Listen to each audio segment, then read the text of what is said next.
Bonjour à tous et bienvenue dans cette édition de la mi-journée.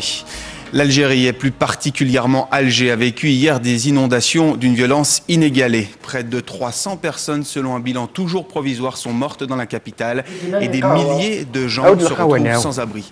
Le cabinet du Premier ministre a été réuni d'urgence pour faire face à une situation sans précédent depuis 20 ans. Viviane Épinay.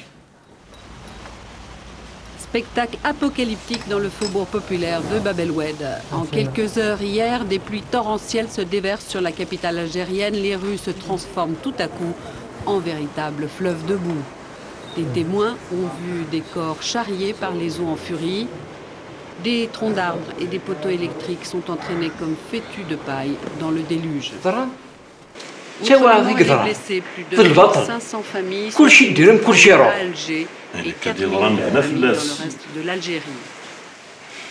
Sur ces images, les routes d'accès au centre-ville d'Alger sont bloquées par un enchevêtrement de voitures et les habitants dégagent parfois les corps prisonniers sous les maisons effondrées.